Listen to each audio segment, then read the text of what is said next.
Bienvenidos y bienvenidas a esta presentación. Es un placer estar hoy aquí en el V Congreso Internacional de Educación Inclusiva organizado por la Universidad Autónoma de Chihuahua. La comunicación que presentamos lleva por título Los agrupamientos verticales como herramienta inclusiva en la escuela pública.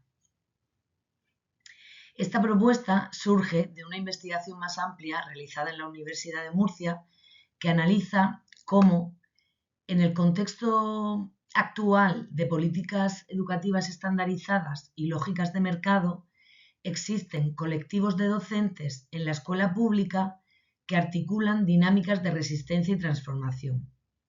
Hoy nos centramos en una de esas herramientas estructurales de transformación, la ruptura de la segregación por edades para favorecer una inclusión real.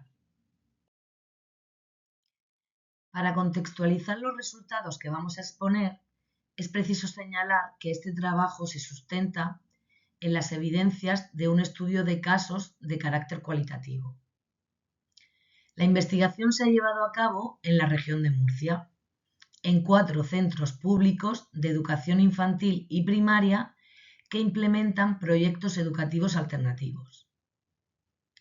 Para explorar en profundidad cómo estos docentes desarrollan e interpretan su práctica pedagógica, se realizaron 17 entrevistas en profundidad a sus equipos directivos y docentes, complementando esta información con el análisis de la documentación interna institucional.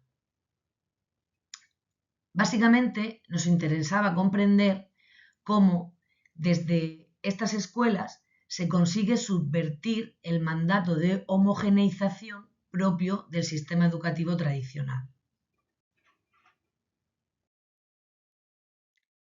Al analizar la organización escolar, identificamos que el principal obstáculo para la inclusión reside en la propia estructura de la escuela graduada o modelo tradicional. Este modelo tiene como criterio de agrupación la clasificación del alumnado en función del año de nacimiento, asumiendo un nivel madurativo estandarizado e idéntico para todos los estudiantes. Como resultado, la diversidad desde esta óptica se entiende como una desviación de la norma, una anomalía. Frente a esto, los centros de este estudio aplican ese cambio hacia la distribución interedades o agrupamientos verticales. Aquí, el criterio de clasificación es la convivencia natural del alumnado con diferentes edades, asumiendo la heterogeneidad y los distintos grados de madurez como condición natural del ser humano. Como resultado, la mezcla de edades se consolida por sí misma como una herramienta inclusiva intrínseca. Para explicar cómo se materializa esto, hemos organizado los resultados en 3 dimensiones clave. En la primera dimensión, la conceptual, constatamos que el agrupamiento vertical propicia la desaparición de las etiquetas. El problema del estándar en la escuela graduada es que clasificar por edad al alumnado nos empuja a utilizar la atención a la diversidad como un parche. Claro, obligar a todo el alumnado a aprender lo mismo al mismo tiempo fomenta la asignación de etiquetas limitantes y estigmatizadoras a aquellos que no encajan en ese estándar exigido o que requieren de otros ritmos de aprendizaje o madurativos. Al pasar a un modelo vertical, la heterogeneidad se convierte en la norma. Al mezclar distintas edades en un mismo espacio, la diversidad deja de ser una excepción que tratar o un problema que resolver. Se difumina entonces el concepto tradicional de ir atrasado o ir adelantado y se asume la variedad madurativa y los distintos ritmos de aprendizaje como una condición completamente natural.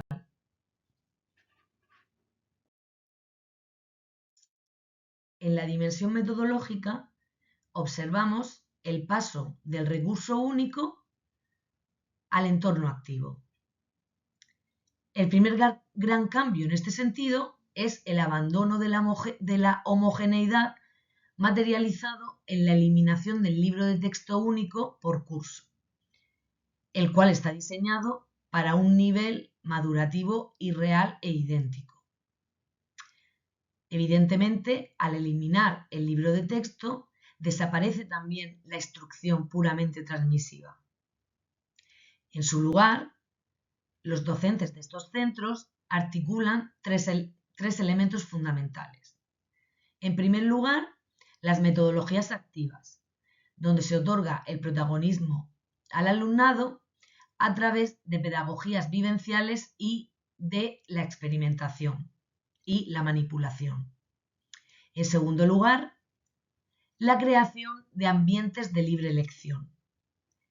Estos son espacios físicos rediseñados donde el educando decide libremente qué actividad realizar en función de sus intereses y de su propio ritmo evolutivo. Y, en tercer lugar, el uso de materiales multinivel. Estos docentes emplean recursos manipulativos y autocorrectivos que son adaptables y permiten que varios estudiantes interactúen con el mismo material, pero trabajando desde el nivel real de competencia curricular de cada uno de ellos. La tercera dimensión es la socioafectiva, donde observamos cómo se transita desde la competición a la cohesión escolar. El modelo educativo imperante impone la competitividad y la jerarquización mediante esa obsesión por alcanzar los mismos resultados al mismo tiempo. Sin embargo, estos agrupamientos verticales suponen el fin de esa competitividad. ¿Por qué? Porque al no existir una única meta general estandarizada que todo el alumnado debe alcanzar a la vez, la competencia y la comparación entre el alumnado desaparecen de forma natural.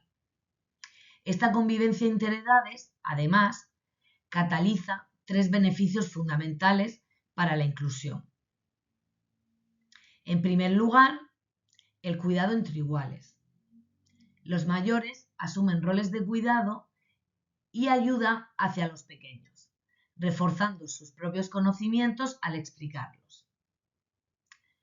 En segundo lugar, cohesión y cooperación, pues se fomenta el apoyo mutuo frente al individualismo. Y, en tercer lugar, el sentido de pertenencia, pues se forma un clima de aula y un clima escolar en la que todos se sienten partícipes y aceptados independientemente de su nivel madurativo o cognitivo. A modo de síntesis, podemos concluir que la implementación de los agrupamientos verticales significa configurar una escuela inclusiva por diseño.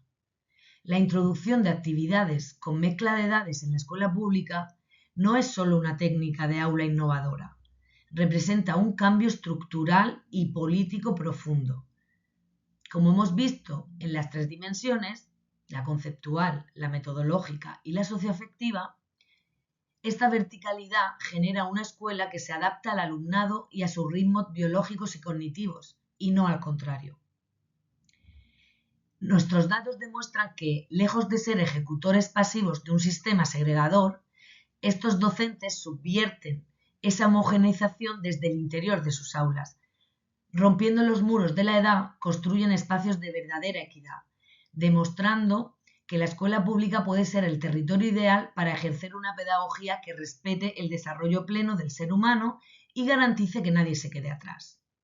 Como punto final, cabe destacar que los resultados de esta investigación coinciden con estudios previos sobre escuelas alternativas y modelos de buenas prácticas de calidad en la escuela pública, consolidando la evidencia de que este cambio de paradigma es viable y necesario. Muchas gracias por su atención.